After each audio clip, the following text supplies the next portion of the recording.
News Talk 780 KOH. Hello. Hi, Gary. Good afternoon. So what do you think? By all means, Yucca Mountain is a gold mine. Science has proven that, and the comments that people make about the question of whether or not reprocessing can occur, reprocessing has been occurring for the past 20 years.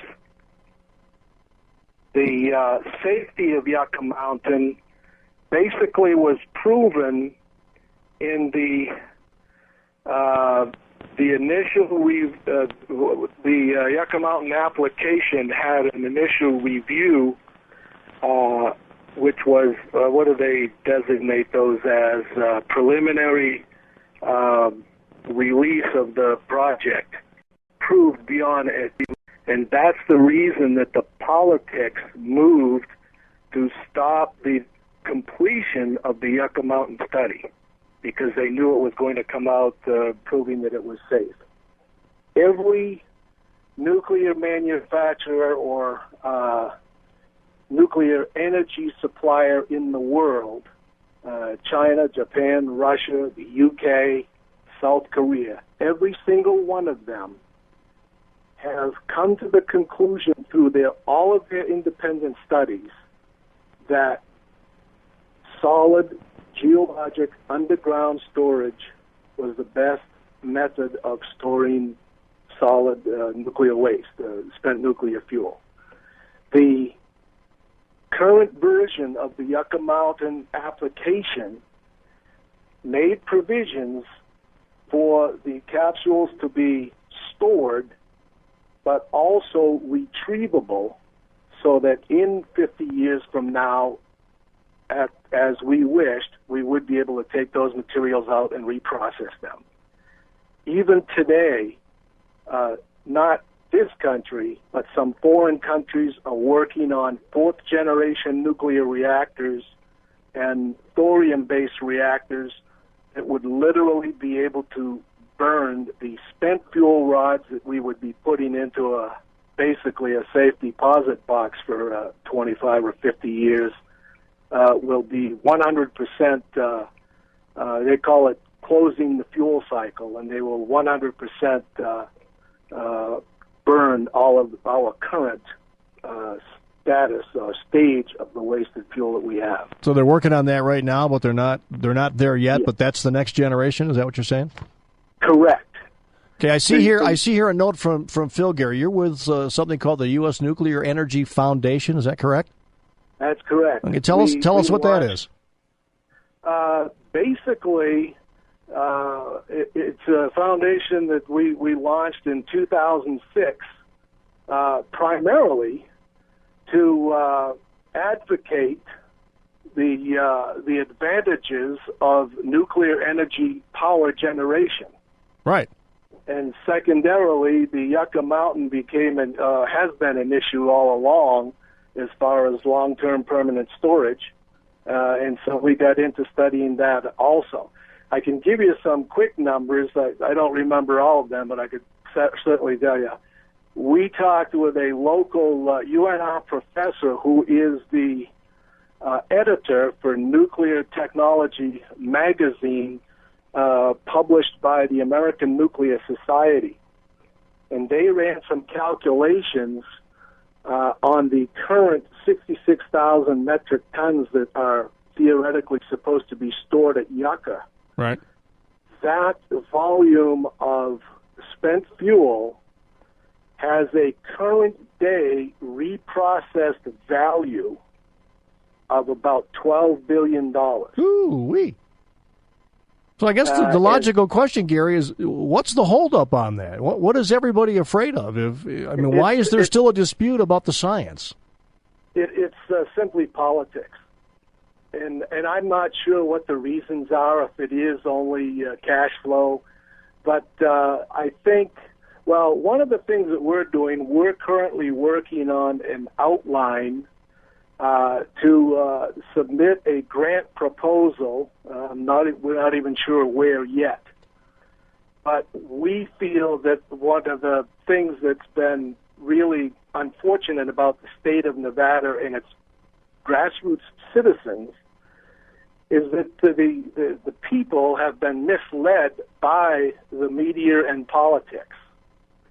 And we believe that if we were to educate the grassroots public about the basics of the science behind Yucca Mountain, that they would have a different understanding than they currently do. And that's sort of the problems that we have everywhere with politics and those things that go on. People and generally need to look at Yucca Mountain as basically it's a fairly large business. Primarily, the government needs to attribute to it the rules and regulations concerning the safety. That's why we have the Department of Energy and the Nuclear Regulatory Commission. Unfortunately, because those agencies are government managed and controlled, they're incompetent? Their functions are also influenced by politics instead of science. Yeah, let me get your sense of the politics for a minute, because we were talking a few moments ago on the show. The entire congressional delegation here in the state of Nevada and our governor have been against this project for years. So what is the politics? What's really preventing people from getting on board with this? I can only guess that they're thinking that Nevada may have a chance at making renewable energy cost effective. And every scientist that we talk to, physics-wise, that is still going to be an impossibility. There is absolutely, I can guarantee that the more we move into solar and wind generated power utilities, the cost of power is going to increase. Yeah, we're already seeing that. Nuclear is the only stabilizing. I mean, I'm not trying to compete with, natural gas. What people in Nevada don't understand is that 90% of the state of Nevada does not, energy for this state is produced by natural gas imported from Canada.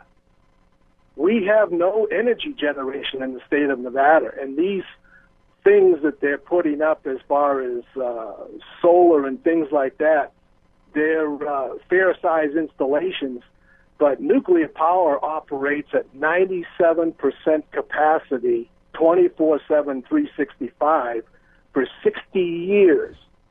That's the other economic balance that people don't understand. A nuclear power plant is not a 10, 20, or 30-year investment. It produces power for 60 years.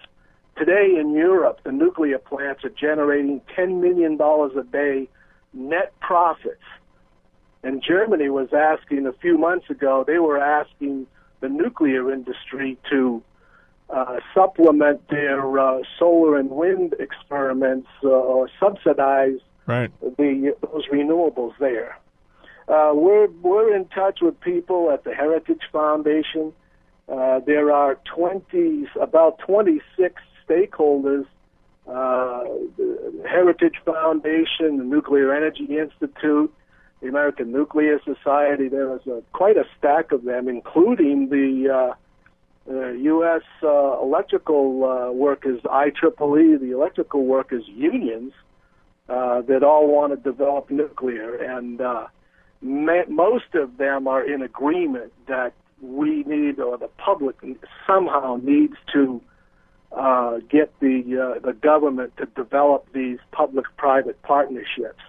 And what we're doing with our grant is that we want to educate, and we're looking at a couple of $3 million, but we're looking to educate just the grassroots citizens in Nevada about Yucca Mountain, in hopes that we would finally get to a point where the public would demand that Yucca Mountain be a legislative, what they call that, a public vote, and when they bring it to public vote. Right. Well, education. Because we think that, it's all behind that. Gary, where's the U.S. Energy Foundation based? Where are you at? You're here. Are you here in Reno? I'm right here in Sparks, Nevada. Okay, listen, I want to do a favor. I'm going to put you on hold. I want my producer to get your phone number. I want to be able to check in with you again down the road and see where all this goes, okay? Well, I can give you our website right now if you want. Go ahead. And it's www.usnuclearenergy.org. All one word. And we have tons of information on that site, et cetera. And, like I say, if the people understand, that's the important thing. And I think a lot of people realize that the government's doing things that, let's get these things back in the private business. Because of regulation, we saw it's no longer GE Nuclear, it's now GE Hitachi. Right. And that, to me, is a sad state for the nuclear industry in Nevada. One other thing that's incredible... Yeah, Gary, hurry. We're late for a break here. Hurry. There is an awesome movie out right now called Pandora's Promise, which does an excellent job at doing the grassroots education to nuclear. Pandora's Promise, I'm trying to get hold of the theaters in order to try to get a showing of it locally. Okay. Gary, thank you for the call. I'm going to put you on hold. I want Phil to grab a phone number from you so that we may be able to communicate with you again down the road. And thanks very much for calling. Good information. You're 90. So there you go. Gary's on the phone, News Talk 780 KOH. What's up, bud? Afternoon, Dan. Yeah, oh, God. Where do we begin? But kudos first to the other Gary. His very long, nice dissertation about the benefits of nuclear power. But the politics of it, Rory, I know he's in any relation to our Senate Majority Leader, but at least the last election he wasn't. He's heavily invested with the Chinese in solar power, and so is that other Reed in Washington is against coal, natural gas, any kind of thing other than solar power, which is very expensive. So yeah, I think you can expect some opposition there for anything that's economical. Yeah, I think we need to take a look at it again. I don't think we should just shut our eyes. Gary, I got to cut you short. We're going to get a live report here in just a couple of seconds on what I just mentioned to you about tonight. We had a great caller in our first hour today, Gary from the U.S. Nuclear Energy Foundation, as we were discussing the revival, perhaps, of Yucca Mountain. He had some great insights. If you missed that call, it was in our first hour. You can catch that